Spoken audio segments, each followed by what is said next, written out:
Bonsoir et merci de nous rejoindre pour votre journal. Voici les titres de votre édition. Le rassemblement Les Républicains en réunion publique à Koné pour dire non à l'indépendance. Pour en parler, Virginie Ruffnack, secrétaire du parti, sera notre invitée. Ce soir, on évoquera également l'absence du parti à Paris pour la réunion du groupe sur le chemin de l'avenir. Astérix Mission Cléopâtre ou La Cité de la Peur sont deux films cultes dont Gérard Darmon joue. Il est le président du 20e festival de la foire. Il a bien voulu répondre à nos questions ce soir. C'est l'interview du jour. Être diplômé ne rime pas toujours avec embauche, c'est ce que vit aujourd'hui Alicia Apado, juriste dans le secteur de l'environnement et bénéficiaire elle aussi de cadres à venir. Il n'y a pas de poste pour elle au pays. Comment vit-elle cette situation? Rencontre dans le feuilleton de la semaine. Mais avant de développer ces titres, dans l'affaire de la clinique Ilnoumagnin, le collectif du personnel de l'hôpital veut poursuivre les discussions avec le Congrès. Cette fois-ci, hier, le gouvernement déclarait que le pôle hospitalier privé refusait les propositions du médiateur Claude Évin. De ce fait, selon lui, la médiation est au point mort, une décision que conteste le collectif. Écoutons Loïc Frétard, directeur de l'exploitation de la SAS Ilnoumagnin, suivi de Victor Zimmermann, l'un des salariés, et ensuite de Philippe Rouvreau, chirurgien à la clinique Ilnoumagnin.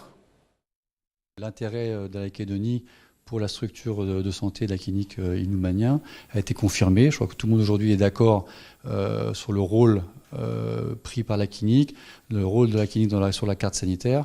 Et il est important, à l'heure où dans 48 heures, nous prenons les clés du bâtiment, où nous allons commencer la marche à blanc et préparer notre déménagement. Il est important qu'on viabilise la société et que sur les 10 prochaines années, on puisse avoir une perspective économique claire. On parle d'un nouvel outil de travail, d'une nouvelle clinique, mais aussi on parle des 400 emplois directs de la clinique Ilnoumagnin et des emplois indirects qui sont les fournisseurs. Donc si la clinique n'ouvre pas, il y a forcément des emplois qui vont être perdus et forcément des emplois aussi chez nos fournisseurs qui vont être perdus. Donc c'est vrai que ce communiqué de presse du gouvernement au niveau des salariés, il inquiète parce que du coup on ne sait pas dans quelle direction on va. Le gouvernement a communiqué hier annonçant la fin des négociations et l'ensemble du personnel ne partage pas du tout ce sentiment. Le sentiment général, c'est que nous sommes près du but et que la semaine dernière, le gouvernement a un petit peu laissé tomber. Si M. Germain considère que tout est terminé, nous on pense que non, tout n'est pas terminé, parce qu'on est vraiment près du but. Il suffit juste d'un petit effort supplémentaire, ce qui correspond, en espèces sonnantes et trébuchantes, à 60 millions. De l'autre côté, PHP a fait un effort qui, en global, fait à peu près 2 milliards. Voilà.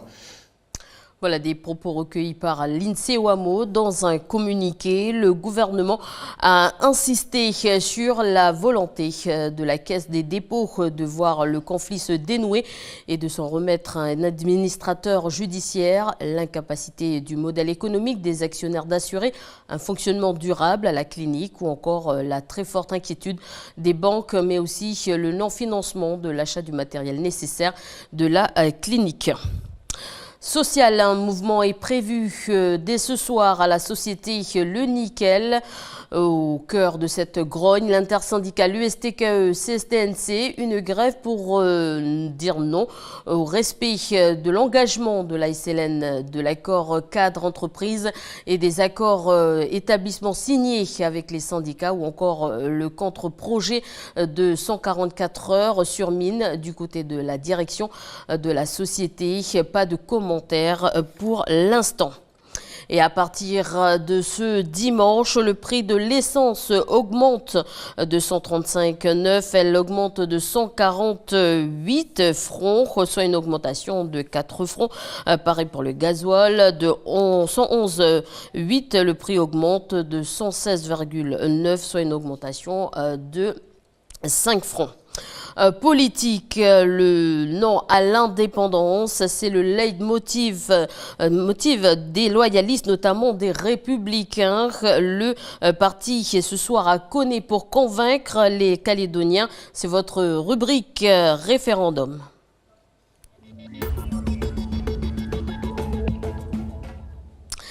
Et nous sommes en direct avec Virginie Ruffnac, secrétaire générale du parti. Bonsoir. Bonsoir Élise. Alors l'actualité, c'est la réunion du G10 qui se déroule ce soir pour nous à Paris. Est-ce que le parti est présent ? Non, vous le savez, nous avons quitté le G10 parce que nous ne voulions pas participer à des négociations. Il reste quelques mois désormais qui nous séparent de la consultation du 4 novembre, où les Calédoniens ont un choix décisif pour leur avenir à faire, oui ou non à l'indépendance. Et nous souhaitons que la campagne soit très claire. C'est ce que nous faisons ce soir à Koné, où nous sommes en ce moment, pour expliquer pour nous pourquoi il faut voter non à l'indépendance, cette indépendance qui pour nous serait un affaiblissement de la Nouvelle-Calédonie. D'accord. Et quel regard vous avez sur la présence de Sonia Backès à Paris, qui s'est retirée comme Thierry Santa et Pierre Froger du groupe sur le chemin de l'avenir et qui n'assiste pas à la réunion, mais qui est libre de ses actes. Et elle a été reçue par le Chacun est libre de ses actes. Vous savez, nous avons pris une décision. Nous voulons être clairs vis-à-vis des Calédoniens. Ce groupe de travail n'était plus un groupe de discussion. D'abord, c'était extrêmement tendu. Les indépendantistes ne voulaient pas écouter ce qu'on avait à dire. Il y avait des vindictes entre les uns et les autres. Ça n'avait pas de sens pour nous à quelques mois de la consultation qui doit se faire dans un climat apaisé. Et nous voulons aujourd'hui faire plus que jamais campagne, projet contre projet. Nous respectons le projet des indépendantistes, mais nous, ce soir, nous venons défendre les raisons pour lesquelles, pour nous, il faut voter non à l'indépendance. Alors justement, l'ensemble de ces guéguerres côté loyaliste sert-il vraiment la cause des non-indépendantistes ? Mais encore une fois, vous savez, ce soir, je pense que les personnes qui seront là, en face de nous, à Koné, ce qui les intéresse, c'est de savoir quels sont nos arguments pour les convaincre que cette consultation du 4 novembre, il faut voter non. Vous savez, ça n'est pas une consultation comme une élection traditionnelle avec un candidat ou une liste. Parfois, on peut avoir des affinités, par exemple pour des candidats indépendantistes. Mais là, il s'agit vraiment de notre avenir et on ne pourra pas, dans 5 ans, changer de candidat. Si on vote oui à l'indépendance, c'est définitif. Nous avons donc notre avenir entre nos mains et il s'agit aujourd'hui de se concentrer vraiment sur les projets, projet contre projet, de défendre chacun nos arguments. Et c'est le dialogue qu'on doit avoir aujourd'hui, c'est avec les Calédoniens qu'on doit avoir. Alors justement, ils doivent être la priorité de nos priorités. Alors justement, une dernière question. Vous l'avez dit, à Koné, l'objectif c'est de conquérir les potentiels abstentionnistes. Comment comptez-vous vous y prendre ? Vous savez, avec beaucoup d'écoute, de compréhension, nous respectons complètement la sensibilité de l'ensemble des Calédoniens. Nous voulons montrer avec des arguments simples que aujourd'hui la paix que nous avons construite depuis plus de 30 ans, c'est aussi grâce à la France que nous l'avons construite. Et pour préserver cette paix et conserver ces liens très forts qu'il y a entre les communautés de la Nouvelle-Calédonie, cet amour, je dirais, qu'il y a entre chacun d'entre nous, eh bien finalement c'est aussi la France qui est capable de conserver cette diversité et la paix en Nouvelle-Calédonie. C'est ce que nous allons essayer de défendre. Et puis, sur un grand nombre de sujets, le sujet de la santé, le sujet de l'éducation, montrer à quel point la France nous est nécessaire et a un rôle majeur dans notre territoire. Merci Virginie Ruffnac d'avoir répondu à nos questions ce soir depuis Koné. Merci à vous, Élise. Le RSMA, le régiment du service adapté, et l'école de la deuxième chance, il est au cœur aujourd'hui, au jeudi, du centre-ville à Nouméa pour les jeunes venus s'informer. 2 militaires présentaient leur savoir-faire, l'un le drapeau français et l'autre une démonstration de son métier, le reportage de Duke Menango. Et me prépare à entrer dans la vie active où j'appliquerai la devise du RSMA, la réussite par l'effort et le travail. Après avoir passé son bac et galéré, comme elle dit, en enchaînant petit boulot sur petit boulot, Alice a intégré le RSMA. Ce matin, devant sa famille, elle participe à la cérémonie de présentation au drapeau, un moment de stress et de fierté qui symbolise la fin de son mois de formation initiale à Comac. Bien stressé, après soulagé parce que c'est terminé. On a reçu nos insignes. Ça veut dire que on a fini la FMI. C'était le mois le plus difficile aussi. Et on est soulagé un peu parce que ça s'est terminé. Puis là, on commence notre formation professionnelle. C'est pour ça qu'on est rentré au SMA, c'est pour apprendre un métier. Mais là, on va commencer à apprendre le métier qu'on a choisi. À partir de lundi, Alice va donc entamer 10 mois de formation professionnelle au SMA de Koné, dans le domaine de l'entretien de bâtiments. À quelques mètres de la jeune marraine, Waozane présente un stand sur les métiers du bâtiment. C'est la même chose. Oui, c'est la même chose, mais là, Ça, c'est le principe d'aujourd'hui. Ça, c'est domino. Là, ça fait 4 mois que je suis au RSMA et il m'en reste 5. À la fin de ma formation de maçonnerie carreleur, j'aurai une attestation de formation. Je pense que oui, je pourrais trouver du travail parce que c'est très demandé, ceux qui font une formation militaire adaptée au RSMA. C'est très demandé. Les chiffres argumentent la confiance de Waozani, puisque l'année dernière, près de 600 jeunes du pays ont été formés au sein du RSMA, avec un taux d'insertion professionnelle de 70%.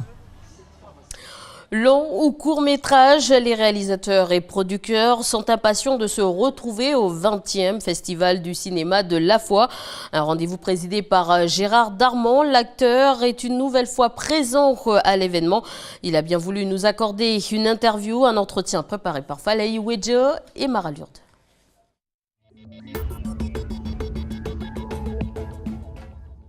Gérard Darmon, bonsoir. Bonsoir. Alors vous êtes arrivé hier soir de France. Oui. C'est la deuxième fois que vous venez en Nouvelle-Calédonie pour présider le festival du cinéma de La Foi. Qu'est-ce qui vous a motivé à revenir une nouvelle fois? Ce qui m'a motivé, c'est tout ce qui est autour de moi là. Et puis les gens, les habitants que j'ai vus, que ce soit les Kanaks ou bien les autres, les rapports que j'ai eus avec eux. Et puis ça sur le plan personnel et puis sur un plan un peu plus professionnel. Le fait que ce festival continue, persiste et existe, ça c'est très important, que ce soit aux antipodes de la France et qu'on puisse parler de cinéma avec des films qui parfois ont... D'abord c'est le cinéma du Pacifique, donc voilà, c'est un pédigré. Et puis d'autres, puisque j'ai vu que dans la sélection il y avait 23 ou 24 films internationaux, donc voilà, c'est très important. C'est l'occasion donc de mettre en lumière les productions calédoniennes également. Vous allez présider le concours court-métrage, vous attendez quelque chose en particulier? Non, moi j'attends rien. Par rapport à la première fois Non, pas du tout. J'attends rien, j'attends d'être séduit et emballé par quelque chose qui va me toucher, mais j'attends rien. Si vous vous rendez compte, si je me mettais à attendre quelque chose, je ne m'attends pas à... Voilà. Je préfère être comme ça et puis me laisser embarquer ou non par les histoires que je vais voir. Justement, est-ce que vous avez on va dire critères et à quel moment qu'est-ce qui vous pousse à vous dire ok, celui-là il me plaît? C'est lié la qualité de l'histoire. L'histoire, la façon, le point de vue du metteur en scène, la narration, et puis les acteurs bien sûr, mais d'abord l'histoire, comment elle est traitée. Il y a parfois de très grands thèmes, très beaux thèmes qui sont traités d'une façon tout à fait bête, pas bien, et puis parfois des idées peut-être un peu moins fortes qui tout à coup sont développées. C'est un point de vue tout à coup, qui vous révèle quelque chose et qui le court-métrage, ce qu'il y a de bien, c'est que, comme son nom l'indique, ça doit être court. Je l'ai toujours dit. Un court-métrage, c'est un début, un milieu et une chute. Si elle est drôle, la chute, c'est encore mieux. Ça, je le dis par expérience. Tous les festivals de court-métrage auxquels j'ai participé, en général, c'était des choses de 3:30, 5 minutes, pas plus. Voilà. Avec un début d'histoire, un milieu, un développement assez rapide et une fin inattendue et drôle. Et hop, en général, ce sont eux qui gagnent. Gérard Darmon, merci, c'est un honneur de c'est gentil, c'est moi qui suis toujours une merci. nouvelle fois en Nouvelle-Calédonie, et puis j'espère que vous allez repartir avec de bons souvenirs. Voilà. Pour mieux revenir, mon enfant. Peut-être en tant que réalisateur, peut-être. Ce serait magnifique, j'espère. Merci beaucoup. Merci à vous. Allez, on passe à notre rubrique Coupe du Monde.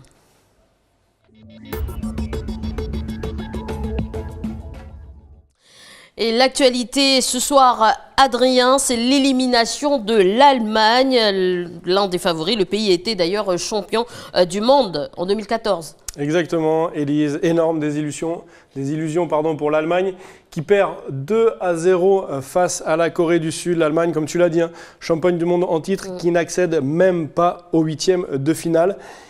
Donc on voit tous les résultats de la nuit, l'Allemagne, donc la défaite, le Mexique qui est battu aussi, mais qui est qualifié en 8e de finale, le Brésil qui se rassure, 2-0, et qui est qualifié également, et la Suisse, malgré son match nul, qui est qualifié en 8e de finale. Regarde cette information incroyable, l'Allemagne qui gagne championne du monde en titre en 2014, éliminée en 2018, l'Espagne, pareil pour 2010-2014, l'Italie, pareil 2006-2010, et la France en 98, éliminée au premier tour. En 2002. On va dire que c'était prévu, quoi. C'est la malédiction du champion, exactement, Élise. Voilà, alors du coup, moi je vais te présenter par contre la tenue du jour. C'est attribué à la ministre des Affaires sociales et de la Santé de la Suède, Annika Strandhäll. Elle est arrivée, comme tu le vois sur cette photo, mercredi 27 juin à l'Assemblée avec le maillot de Jimmy Durmaz, un geste fort alors que le footballeur a été coupable d'une faute décisive lors de la défaite contre l'Allemagne au match précédent de la Coupe du Monde. Il a reçu des insultes racistes sur les réseaux sociaux. Le joueur de Toulouse, il est né en Suède, de parents originaires de Turquie. Il a dénoncé dimanche des messages inacceptables. Et donc, cette ministre a voulu lui rendre hommage. Hop, voilà, il y en a une deuxième également. Comment on fait? On fait comme ça, voilà. Elle est même allée jusque dans l'hémicycle avec le maillot du joueur pour lui rendre hommage, voilà, lui porter son attention. Alors, le programme. Le programme, les matchs de cette nuit, Japon, Pologne, Sénégal, Colombie, voilà. Et puis un gros match, Angleterre-Belgique, ce sera à 5h du matin pour la première place du groupe G. Voilà, Élise, tu sais tout. Merci Adrien pour ces informations. C'était la rubrique Coupe du Monde. Et je vous le disais en titre, être diplômé ne rime pas souvent avec embauche. C'est ce que vit aujourd'hui Alicia Pado, juriste de l'environnement et bénéficiaire, elle aussi de cadre à venir, pas de poste pour elle au pays. Comment vit-elle cette situation? Le reportage de Falay Wedjo dans le feuilleton de la semaine.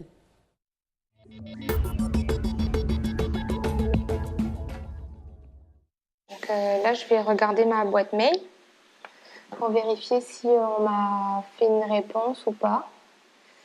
Et comme ce matin, j'ai candidaté pour un poste, donc là, on m'a bien dit que je lance ma candidature, mais il faudrait que j'attende d'ici 3 semaines au cas où si j'ai pas de réponse de leur part, de considérer que ma candidature n'a pas été retenue. Cette démarche de recherche d'emploi, Alicia Pado l'a fait tous les jours, depuis 1 an et demi, mais sans résultat. En 2013, soutenue par le GIE Cadre à Venir, elle s'en va poursuivre ses études en France. 2 ans après, elle obtient son master en droit de l'environnement. Son objectif, revenir travailler au pays en tant que juriste en environnement. Mais au bout d'1 an et demi de recherche, cette Calédonienne de 26 ans ne trouve toujours pas d'emploi lié à son diplôme. Par rapport à moi, c'est vraiment mon manque d'expérience, je pense. Mais par rapport à ce que moi je cherche, c'est vrai qu'il n'y a pas de poste qui correspond à ce que j'ai été envoyée faire en fait. Il n'y a pas de poste de juriste en droit de l'environnement. Et même dans les provinces, dans les directions concernées, je sais très bien qu'ils n'ont pas besoin d'autres personnes pour travailler là-dedans. Sinon, ils me disent qu'ils n'ont pas de finances pour embaucher quelqu'un pour un poste comme ça. Et du coup, c'est vrai que là, je suis un petit peu à la dérive parce que je ne sais pas vers qui me tourner pour avoir un jour un poste qui correspond à mon diplôme et à ce que j'aimerais devenir et faire en fait.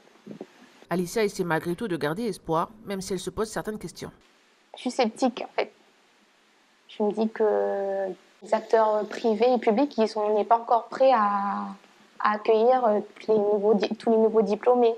Qu'on est beaucoup à revenir et finalement, des fois, on se revoit, on se dit « Ah, tu travailles où ?»